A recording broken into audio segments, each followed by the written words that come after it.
कुछ कानूनी बहस कुछ अरसे से चल रही है, और वो ये है कि क्या बजट जो पंजाब असेंबली की टोटल रुकनीत है, जो 380 के करीब उनकी टोटल रुकनीत है, क्या उसकी मेजॉरिटी से पास होना है, या बजट सिर्फ उस चीज़ से पास हो जाएगा जितने मेंबरान उस वक्त असेंबली के अंदर मौजूद हैं।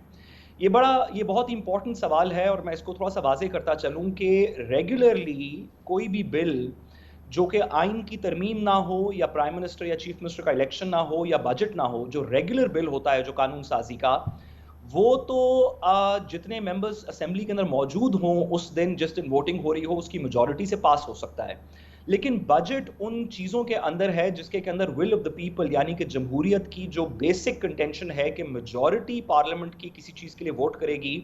वो हमने देखा कि आर्टिकल 63 के अंदर भी, आर्टिकल 63 ए के अंदर भी, और दीगर भी आइन की बहुत सी शिकों के अंदर वो 3 चीज़ों के ऊपर आइन फोकस करता है, जिसमें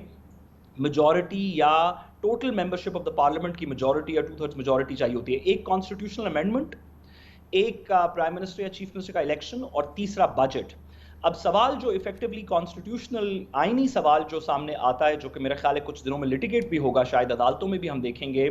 वो ये है कि अगर मौजूदा लोगों की अक्सरियत से ये बजट पास भी हो जाता है, तो उस बजट को 186 वोट नहीं मिले होंगे जो कि ज़रूरी हैं कि पंजाब असेंबली की टोटल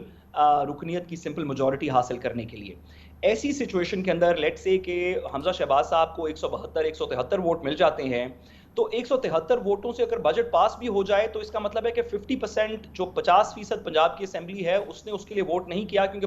50% असेंबली का वोट होने के लिए 186 का नंबर होना जरूरी है। जी। तो आने वाले दिनों में हम ये भी देखेंगे कि इस आईनी सवाल का जवाब देना पड़ेगा कि क्या 50% से कम, टोटल मेंबरशिप की 50% से कम लोग मिलकर बजट पास कर सकते हैं, और अगर वो बजट पास कर सकते हैं तो क्या वो बजट वाकई जमहूरियत के अंदर एक जमहूरी बजट है जिसके पीछे मेजॉरिटी ऑफ द अभी प्रोविंस की इसमें तो आवाज एक है।